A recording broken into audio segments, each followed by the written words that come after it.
ಸಮಸ್ತ ಯೂಟ್ಯೂಬ್ ವಾಹಿನಿಯ ವೀಕ್ಷಕರಿಗೆ ನನ್ನ ನಮಸ್ಕಾರಗಳು. ವೀಕ್ಷಕರೇ, ಇಂದಿನ ಈ ವಿಶೇಷವಾದಂತಹ ಸಂಚಿಕೆಯಲ್ಲಿ ಯಾವ ರೀತಿಯಾಗಿ ಸುಲಭ ವಿಧಾನದಲ್ಲಿ ಕಡಿಮೆ ಖರ್ಚಿನಲ್ಲಿ ಒಂದು ವಶೀಕರಣ ಯಾವ ರೀತಿ ಮಾಡ್ಬೋದು ಅಂತ ನಾನು ನಿಮಗೆ ತಿಳಿಸ್ಕೊಡ್ತಾ ಇದ್ದೇನೆ. ಹಾಗಾದರೆ ಬನ್ನಿ ಇಂದಿನ ಈ ವಿಶೇಷವಾದಂತಹ ಸಂಚಿಕೆಯನ್ನು ಪ್ರಾರಂಭಿಸೋಣ. ನೀವು ಇನ್ನೂ ನಮ್ಮ ಯೂಟ್ಯೂಬ್ ಚಾನಲ್ಗೆ ಸಬ್ಸ್ಕ್ರೈಬ್ ಮಾಡಿಲ್ಲ ಅಂದರೆ ಈ ಕೂಡಲೇ ಸಬ್ಸ್ಕ್ರೈಬ್ ಮಾಡಿಕೊಂಡು ಪಕ್ಕದಲ್ಲಿರುವಂತಹ ಬೆಲ್ ಐಕಾನ್ ಕೂಡ ಕ್ಲಿಕ್ ಮಾಡಿಕೊಳ್ಳಿ. ಇದರಿಂದ ನಾವು ಮಾಡುವಂತಹ ವಿಡಿಯೋಗಳನ್ನು ಮೊದಲು ನೀವೇ ನೋಡ್ಬೋದು. ವೀಕ್ಷಕರೇ, ನಿಮ್ಮ ಜೀವನದಲ್ಲಿ ಯಾವುದೇ ರೀತಿಯಾದಂತಹ ಕಠಿಣ ಸಮಸ್ಯೆಗಳು ನಿಮ್ಮನ್ನು ಕಾಡ್ತಾ ಇದ್ದರೆ ಸ್ಕ್ರೀನ್ ಮೇಲೆ ನಮ್ಮ ನಂಬರ್ ಬರ್ತಾ ಇದೆ, ಖಂಡಿತವಾಗ್ಲೂ ಕರೆ ಮಾಡಿ. ವೀಕ್ಷಕರೇ, ಶೀಘ್ರದಲ್ಲೇ ಶತಸಿದ್ಧ ಶಾಶ್ವತ ಪರಿಹಾರ ಮಾಡಿಕೊಡ್ತೇವೆ. ಹಾಗೆ ಸಾಕಷ್ಟು ಜನ ಕರೆ ಮಾಡಿ ಗುರುಗಳೇ ವಶೀಕರಣ ಮಾಡಿಕೊಡಿ ಅಂತ ಕೇಳ್ತೀರಾ. ಖಂಡಿತವಾಗ್ಲೂ ವಶೀಕರಣ ಮಾಡಿಕೊಡೋಣ, ಆದರೆ ಕೇವಲ ಒಳ್ಳೆ ಕೆಲಸಗಳಿಗೆ ಮಾತ್ರ ಮಾಡಿಕೊಡಲಾಗ್ತದೆ ವೀಕ್ಷಕರೇ. ಅದೇ ರೀತಿಯಾಗಿ ಈ ಒಂದು ವಶೀಕರಣವನ್ನು ಮಾಡೋದ್ರಿಂದ ನೀವು ನಿಮ್ಮ ಪ್ರೀತಿಯನ್ನು ಕಳೆದುಕೊಂಡಿದ್ರೆ, ನಿಮ್ಮ ಪ್ರೀತಿ ನಿಮ್ಮಿಂದ ದೂರವಾಗಿದ್ದರೆ ಅದನ್ನು ಹಿಂಪಡೆಯೋದಕ್ಕೆ ಇದನ್ನು ಉಪಯೋಗಿಸ್ಬೋದು ವೀಕ್ಷಕರೇ. ಖಂಡಿತವಾಗ್ಲೂ ವಶೀಕರಣ ಅನ್ನೋದು ತುಂಬ ಒಳ್ಳೆಯದು. ಸಾವಿರಾರು ವರ್ಷಗಳಿಂದ ಈ ವಶೀಕರಣಕ್ಕೆ ಒಂದು ಅದ್ಭುತವಾದಂತಹ ಇತಿಹಾಸ ಇದೆ. ಈ ಒಂದು ವಶೀಕರಣವನ್ನು ಕೆಟ್ಟ ಕೆಲಸಗಳಿಗೆ ಉಪಯೋಗಿಸಬೇಡಿ ಅಂತ ಮತ್ತೆ ಹೇಳ್ತಾ ಇದ್ದೇನೆ. ಹಾಗೆ ಬನ್ನಿ ಇಂದಿನ ಈ ವಿಶೇಷವಾದಂತಹ ಸುಲಭವಾದಂತಹ ಒಂದು ವಶೀಕರಣ ಯಾವ ರೀತಿ ಮಾಡೋದು ಅಂತ ನಾನು ನಿಮಗೆ ತಿಳಿಸ್ಕೊಡ್ತಾ ಇದ್ದೇನೆ ವೀಕ್ಷಕರೇ. ಬನ್ನಿ ಇಂದಿನ ಈ ಸಂಚಿಕೆಯನ್ನು ಪ್ರಾರಂಭಿಸೋಣ. ಮೊದಲನೇದಾಗಿ ಈ ಒಂದು ವಶೀಕರಣ ಮಾಡೋದಕ್ಕೆ 2 ಲವಂಗವನ್ನು ತೆಗೆದುಕೊಳ್ಬೇಕಾಗ್ತದೆ. ನಾವು ಅಡುಗೆಯಲ್ಲಿ ಬಳಸುವಂತಹ ಲವಂಗವನ್ನು ತೆಗೆದುಕೊಳ್ಬೇಕಾಗ್ತದೆ ವೀಕ್ಷಕರೇ.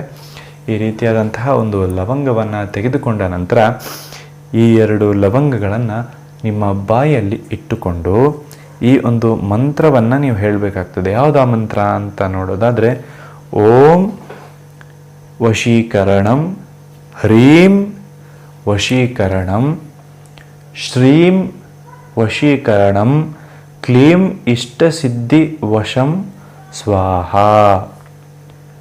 ಇನ್ನೊಮ್ಮೆ ಹೇಳ್ತಾ ಇದ್ದೇನೆ ವೀಕ್ಷಕರೇ, ಮಂತ್ರವನ್ನು ಗಮನವಿಟ್ಟು ಕೇಳಿ. ಅಕಸ್ಮಾತ್ ನಿಮಗೆ ಈ ಒಂದು ವಶೀಕರಣ ಮಂತ್ರ ಗೊತ್ತಾಗಲಿಲ್ಲ ಅಂತ ಆಯಿತು ಅಂದರೆ ಖಂಡಿತವಾಗ್ಲೂ ಮತ್ತೆ ಇದನ್ನು ಕೇಳಿಸ್ಕೊಳ್ಳಿ. ಓಂ ವಶೀಕರಣಂ, ಹ್ರೀಂ ವಶೀಕರಣಂ, ಶ್ರೀಂ ವಶೀಕರಣಂ, ಕ್ಲೀಂ ಇಷ್ಟಸಿದ್ಧಿ ವಶಂ ಸ್ವಾಹ. ಈ ಒಂದು ಮಂತ್ರವನ್ನು ನೀವು 108 ಸರ್ತಿ ಹೇಳಬೇಕಾಗ್ತದೆ. 108 ಸರ್ತಿ ಈ ಒಂದು ಮಂತ್ರವನ್ನು ಹೇಳೋದ್ರಿಂದ ನೀವು ಇಷ್ಟಪಟ್ಟಂತಹ ಸ್ತ್ರೀ ಆಗಿರ್ಬೋದು, ಪುರುಷ ಆಗಿರ್ಬೋದು, ನಿಮಗೆ ವಶ ಆಗ್ತಾರೆ. ಈ ಒಂದು ವಶೀಕರಣ ಮಾಡೋದಕ್ಕೆ ಸೂಕ್ತವಾದಂತಹ ಸಮಯ ರಾತ್ರಿ 12 ಗಂಟೆಯಿಂದ ಮಧ್ಯಾಹ್ನ 2 ಗಂಟೆವರೆಗೂ.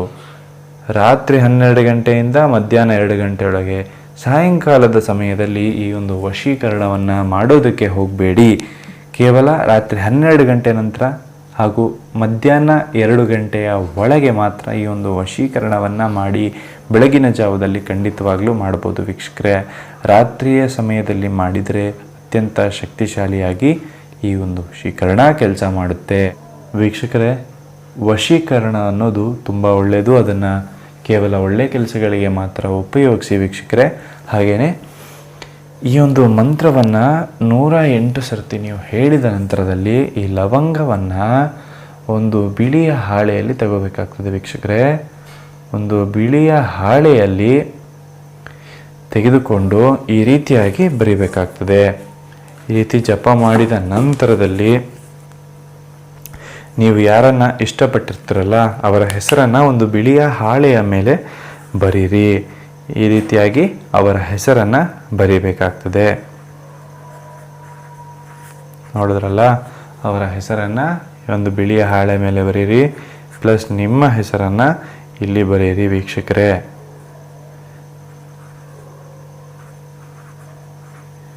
ಈ ರೀತಿಯಾಗಿ ನಿಮ್ಮ ಹೆಸರನ್ನು ಬರೀರಿ. ಹಾಗೆ ನಾನು ಹೇಳಿದಂತಹ ಮಂತ್ರವನ್ನು ಕೂಡ ಬರೀರಿ. ಓಂ ವಶೀಕರಣಂ, ಹ್ರೀಂ ವಶೀಕರಣಂ, ಶ್ರೀಂ ವಶೀಕರಣಂ. ಆಯ್ತಲ್ಲ, ಇಷ್ಟನ್ನು ಬರೀರಿ. ನೋಡ್ಬೋದು ಯಾವ ರೀತಿಯಾಗಿ ನಾನು ಇಲ್ಲಿ ಬರೆದಿದ್ದೇನೆ ಅಂತ ಹೇಳ್ಬಿಟ್ಟು. ಆ ರೀತಿಯಾಗಿ ಬರೆದುಕೊಂಡು ವೀಕ್ಷಕರೇ ಬಿಳಿಯ ಹಾಳೆಯಲ್ಲಿ ಬರೆದುಕೊಳ್ಳಿ. ಹಾಗೆ ಈ 2 ಲವಂಗವನ್ನು ನಿಮ್ಮ ತಲೆದಿಂಬಿನ ಕೆಳಗೆ ಇಟ್ಟುಕೊಂಡು 3 ದಿನಗಳ ಕಾಲ ಅದನ್ನು ತಲೆದಿಂಬಿನ ಕೆಳಗೆ ಇಟ್ಟುಕೊಳ್ಳಿ. ಹಾಗೂ ಈ ಬಿಳಿಯ ಹಾಳೆಯನ್ನು ಮಡಿಚಿಬಿಟ್ಟು ನಿಮ್ಮ ಪರ್ಸ್ನಲ್ಲಿ ಇಟ್ಕೊಳ್ಳಿ. ಖಂಡಿತವಾಗ್ಲೂ ನೀವು ಇಷ್ಟಪಟ್ಟಂತಹ ಸ್ತ್ರೀ ಆಗಿರ್ಬೋದು, ಪುರುಷ ಆಗಿರ್ಬೋದು, ನಿಮಗೆ ವಶೀಕರಣ ಆಗ್ತಾರೆ, ನೀವು ಹೇಳಿದ ರೀತಿಯಲ್ಲಿ ಕೇಳ್ತಾರೆ ಅಂತ ಹೇಳ್ತಾ ಇಂದಿನ ಈ ವಿಡಿಯೋವನ್ನು ಮುಗಿಸಿಕೊಳ್ಳೋಣ. ಈ ಒಂದು ವಶೀಕರಣ ಮಾಡೋದಕ್ಕೆ ನಿಮಗೆ ಗೊತ್ತಾಗಲಿಲ್ಲ ಅಂತಂದರೆ ಖಂಡಿತವಾಗ್ಲೂ ನಮಗೆ ಕರೆ ಮಾಡಿ. ಯಾವ ರೀತಿಯಾಗಿ ಒಂದು ವಶೀಕರಣ ಮಾಡ್ತಾರೆ ಅಂತ ನಾನು ನಿಮಗೆ ಸುಲಭ ಮಾರ್ಗದಲ್ಲಿ ತಿಳಿಸ್ಕೊಡ್ತೇನೆ. ಇಂದಿನ ಈ ವಿಡಿಯೋವನ್ನು ಇಲ್ಲಿಗೆ ಮುಗಿಸಿಕೊಳ್ಳೋಣ. ಸರ್ವೇ ಜನೋ ಸುಖಿನೋ ಭವಂತು.